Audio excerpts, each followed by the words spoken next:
Boa noite a todos. Nós queremos dar as boas-vindas a todos vocês. Que bom que vocês podem estar na casa do Senhor, que escolheram estar aqui para que juntos a gente possa louvar e engrandecer o nome do nosso Deus. E é no nome desse Deus Pai, Deus Filho e Deus Espírito Santo que nós queremos ter esse momento de culto. Vamos abrir nossas Bíblias em Ezequiel 21, do versículo 24 ao 26. Página 565 do Antigo Testamento, dessas Bíblias que nós temos aí na igreja. Ezequiel 21, 24 ao 26.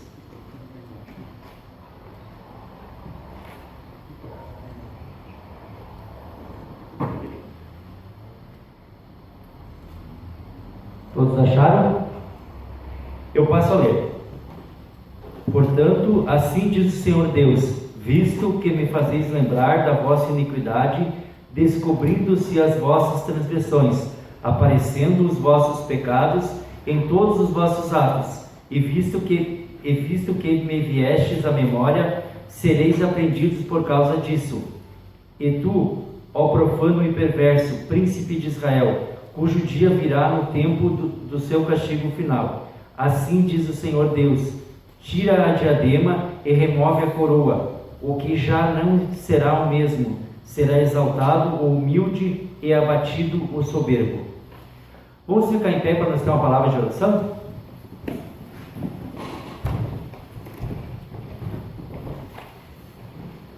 Pai querido, nós queremos te agradecer por esse dia, por nossa vida, por nossa família. Nós queremos te agradecer por Jesus, pela salvação na cruz que nós ganhamos de presente. Senhor, obrigado.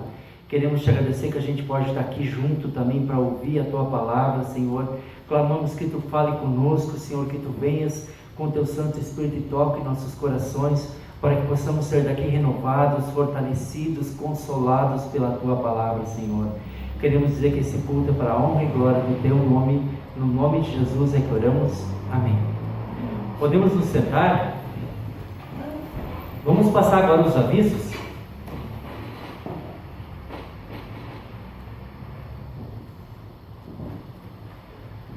O último culto da manhã, a oferta foi de R$ 122 e tinham 27 pessoas presentes. No culto da noite, a oferta foi de R$ 20 e tinha 8 pessoas presentes. Hoje a oferta do culto é para a nossa comunidade. Domingo, culto em Canela, Semana Nacional do Oásis, às 9 horas. Transmissão via link no YouTube. Isso vai ser informado nos grupos no decorrer da semana. Na terça-feira, dia 29/9, estudo bíblico com o tema As Bem-aventuranças, com transmissão via link também no YouTube. Dia 8/11, teremos um culto de ação de graças. A gente fez um pouquinho diferente esse ano, como normalmente era no meio do ano, mas a gente não queria deixar passar sem ter um culto de ação de graças ao nosso Deus, porque tudo que nós temos e somos é de Deus, vem de Deus. Então a gente quer, mesmo em meio a uma pandemia, a uma situação que o nosso país, o mundo inteiro está passando complicado, a gente quer agradecer a Deus porque Ele nos deu trabalho, porque Ele nos deu saúde, porque estamos vivos, porque estamos aqui. Então a gente quer ter esse momento de culto, de gratidão, e a gente quer também trazer a nossa oferta de gratidão a Deus para que a obra dele seja mantida. Então desde esse domingo, pode trazer aqui na igreja, pode deixar na secretaria com a Dalva também, o valor que Deus colocar no coração. Tem um versículo que eu li hoje de manhã que ele diz o seguinte: Deus ama quem dá com alegria. Então que a gente possa também ofertar com alegria de tudo que Deus tem nos dado. Amém? Seriam esses os avisos. Nós vamos cantar agora 2 hinos. O primeiro, Hoje é Tempo de Louvar a Deus, e depois Alto Preço. Eu quero convidar o pastor Jânio para vir à frente, então a gente vai ter uma palavra de oração. Vamos ficar em pé novamente. Então, vamos estar orando pela palavra do Senhor. Senhor Deus, nós queremos te agradecer pela vida do pastor Jaime, que vai nos trazer a mensagem agora. Senhor, usa ele como instrumento nas tuas mãos, Senhor, que ele possa transmitir somente aquilo que é da tua vontade. Senhor Deus, que essa tua palavra encontre corações com um solo fértil, Senhor, que possa produzir muitos e muitos frutos, Senhor, e possa sair daqui pessoas com vida transformadas nessa noite, Pai, no nome de Jesus. Amém. Amém. Convido para podermos assentar. Quero convidar para abrirmos a nossa Bíblia do Evangelho de Lucas, no capítulo 18, versículos 9 a 14. Evangelho de Lucas, capítulo 18, versículos 9 a 14. A parábola do fariseu e do publicano.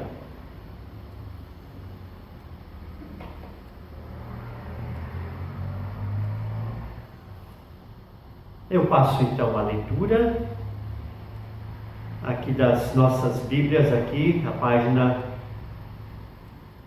68.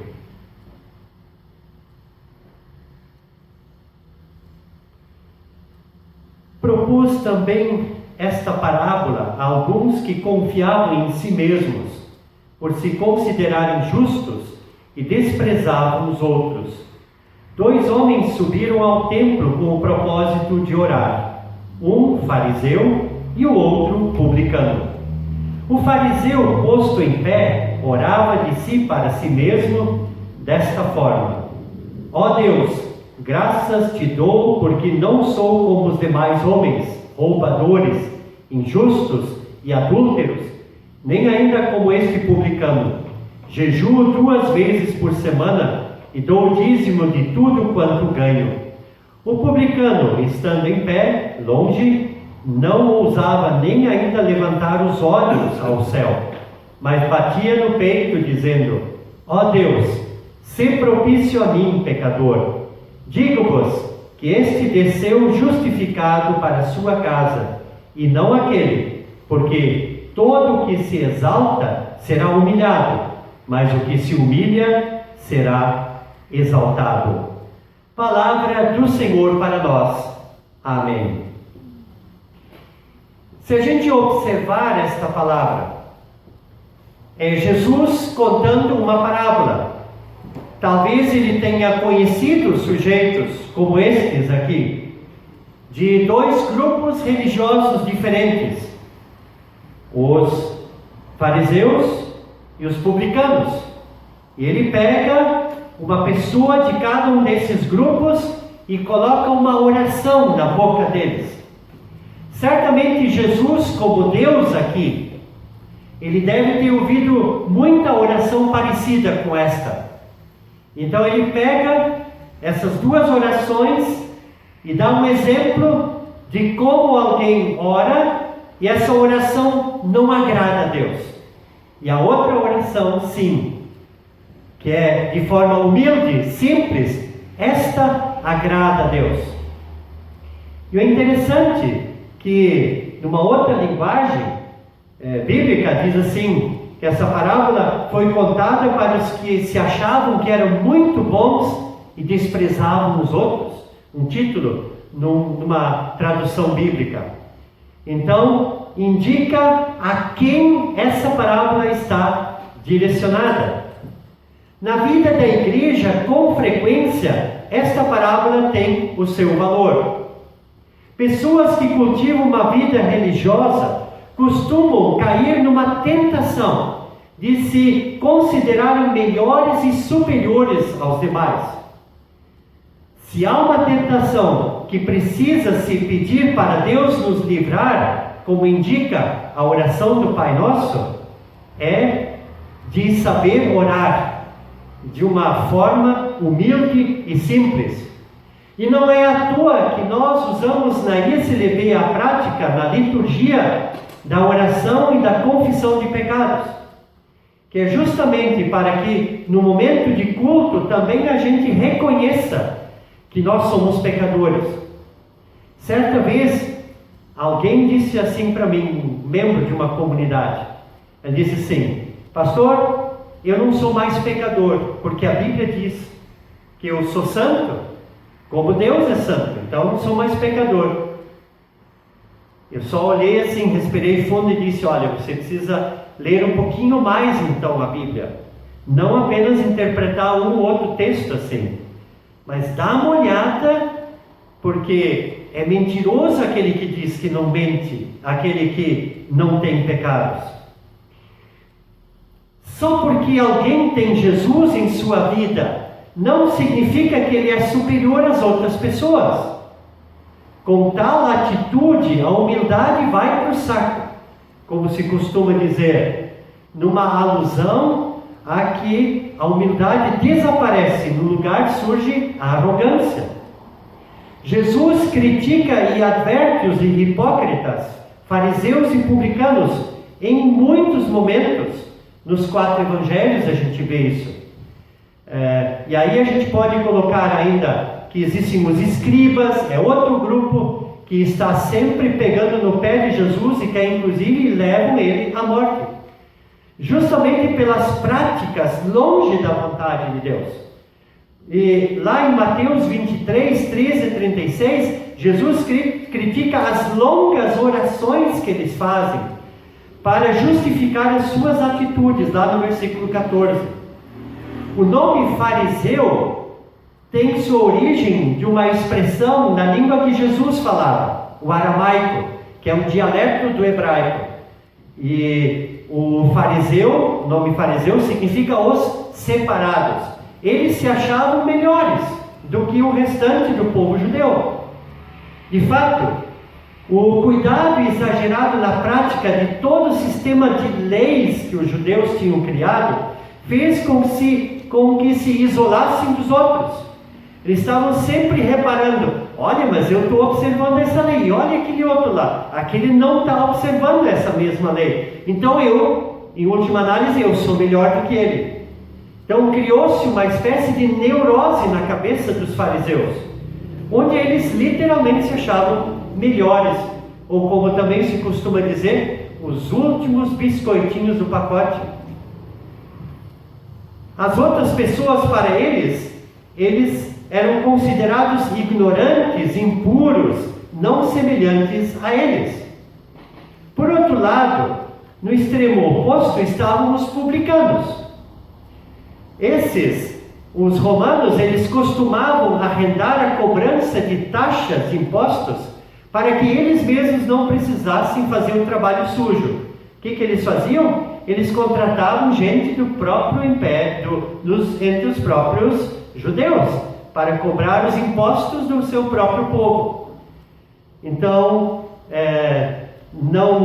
não era assim de se admirar que seguidamente alguns publicanos eles eram assassinados pelo seu próprio povo.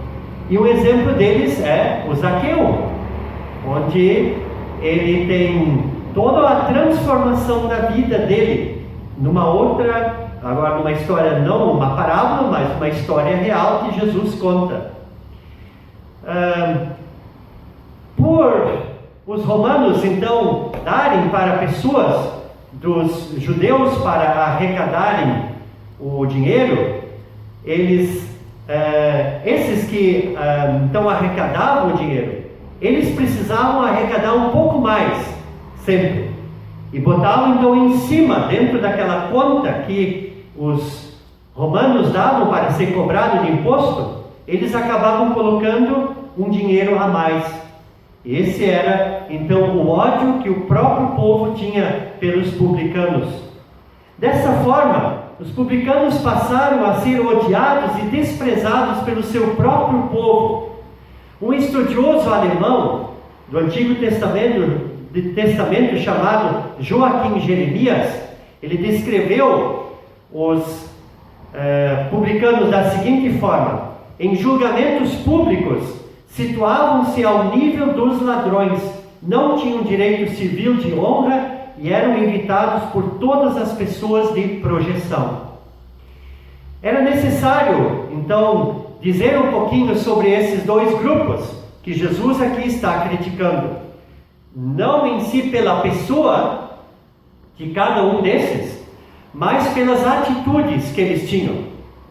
Jesus critica quem se acha superior e se apega ao exterior por tentar mostrar aos outros que é superior, denominando-os inclusive de sepulcros caiados, em outro texto bíblico, lá de Mateus 23. Denomina eles de sepulturas, que são pintadas por fora de cal, bem branquinhas, limpinhas, mas por dentro, para Jesus, só tinha osso seco, sem vida. Assim era a religiosidade judaica naquela época de Jesus, que tinha como apego ao cumprimento radical da lei em detrimento da misericórdia e do amor. Em Mateus 9,13, Jesus defende o que é uma verdade, quando ele afirma assim: misericórdia quero e não holocaustos, pois não vim chamar justos, e sim pecadores ao arrependimento. Para Jesus, as atitudes de um discípulo devem ser de perdão, aceitação e serviço abnegado ao próximo. Isto o Mestre mostrou na prática, em seu encontro com Zaqueu, um publicano, também com a mulher pecadora e de outros personagens bíblicos, como do filho pródigo, como também Deus age em relação a gente. Como Deus age com a gente, Jesus mostrou, assim nós devemos agir em relação a todas as outras pessoas. Não fazer distinção de classe social, de gênero e assim por diante.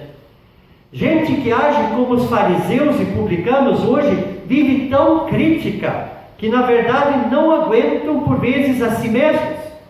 Isso leva a que geralmente abandonem seus amigos, irmãos da fé, comunidade de fé, a sua igreja, a sua denominação.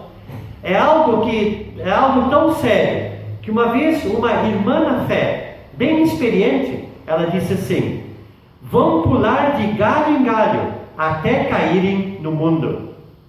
Torna-se uma prática recorrente até abandonarem seus próprios cônjuges, pois não conseguem mais conviver com quem pensa um pouco diferente. Isolam-se e vivem em guetos parecidos com ilhas, sem mais ligação com o verdadeiro corpo de Cristo. Quando tiverem passado todas as denominações de uma cidade e não encontrarem a perfeita, pelo menos aos seus sentimentos, ou seja, a denominação certa que eles pretensamente são os certos, criam a sua própria denominação, onde o Deus Salvador vão ser eles mesmos. E chega ao cúmulo, por exemplo, que na Argentina se criou a igreja maradoniana, de adoradores do jogador de futebol Maradona, mas se denominam uma igreja. O interessante é que na época do autor do livro de Hebreus, isso já acontecia, pois ele declarou assim em Hebreus 10:25: não deixemos de congregar-nos, como é costume de alguns, antes façamos admoestações, e tanto mais quanto vedes que o dia de Cristo se aproxima. Isto após afirmar no versículo 24 que o objetivo da comunhão é de levar-se em consideração uns aos outros para se estimularem no amor às boas obras. Aqui vale destacar um bonito trocadilho: igreja que não serve, não serve. De nada adianta belos discursos, longas orações, shows da fé, milagres e assim por diante, se a prática mostra um descolamento do amor de Jesus, pelo que está longe da comunhão com Deus. É o amor e a compaixão pelo próximo que atrai, e estes só convencem quando vividos na prática. De resto, são apenas teoria. Que a nossa fé esteja alicerçada em Jesus Cristo, que viveu e ensinou o amor e a compaixão como nossa missão aqui nesse mundo. Por isso que categoricamente dá para afirmar que quem se isola criticamente num grupelho que pretensamente acha que é melhor, está doente espiritualmente por falta de amor, pois perdeu o mais importante, que é o amor, visto não servir humildemente mais ao próximo. Concluo com a seguinte frase, que certa vez eu ouvi: nossa missão é muito maior e mais importante do que ficar policiando e julgando a vida dos irmãos na fé. Desta forma, devemos nos deter naquilo que é realmente essencial, pelos irmãos orar e trabalhar, para estabelecer os propósitos do Senhor. Lutero, quando ele dava assim, uma explicação, por exemplo, dos 10 mandamentos, do credo apostólico, ele sempre no final, ele dava a sua explicação e aí ele dizia que esta seja a verdadeira fé, que também esta seja a nossa fé, que esta seja a nossa confiança no Senhor, de colocar em prática a sua palavra sempre com humildade, com carinho, com amor, com misericórdia pelo outro, ajudando o outro naquilo que ele precisa, ao invés de apontar o dedo e julgar. Amém. Nós queremos agora cantar o hino Dá-nos Olhos Claros. Vamos acompanhar também no telão.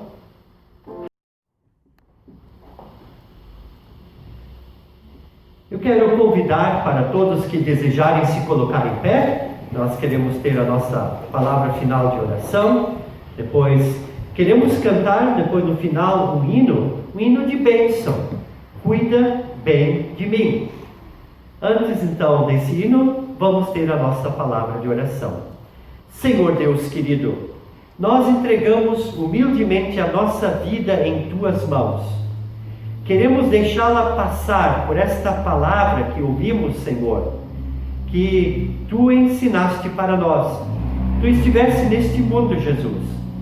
E assim, na época em que Tu estiveste aqui, há 2000 anos atrás, Tu tiveste relacionamentos com as pessoas, Tu conversaste com pessoas, tiveste conflitos com pessoas contigo, e assim Tu ensinaste como nós podemos hoje ainda viver como cristãos no mundo.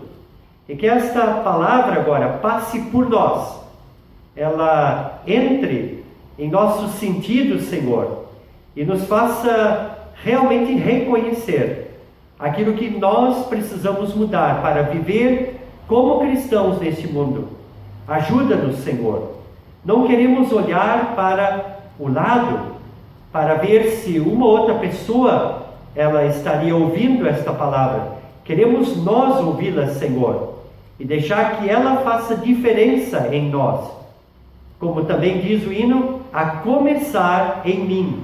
Que comece em cada um de nós, Senhor, a transformação, para que nós também possamos espelhar esta palavra em nosso mundo. Nós Te agradecemos, Senhor Jesus, também pela oração que Tu nos ensinaste a orar. Pai nosso que estás nos céus, santificado seja o Teu nome, venha o Teu reino, seja feita a Tua vontade, assim na terra como no céu. O pão nosso de cada dia nos dá hoje, e perdoa-nos as nossas dívidas, assim como nós também perdoamos aos nossos devedores. E não nos deixes cair em tentação, mas livra-nos do mal, pois Teu é o reino, o poder e a glória para sempre. Amém. E assim ainda nós aqui, presencialmente, em pé, queremos cantar o hino como uma bênção, um desejo ao Senhor. E que o Deus Pai, Filho e Espírito Santo abençoe a vida de todos nós. Amém. Vamos na graça e no amor desse Deus maravilhoso. Vamos servir e vamos viver a fé cristã. Um grande abraço a todos, um bom retorno e até nos encontrarmos de novo. Muito obrigado.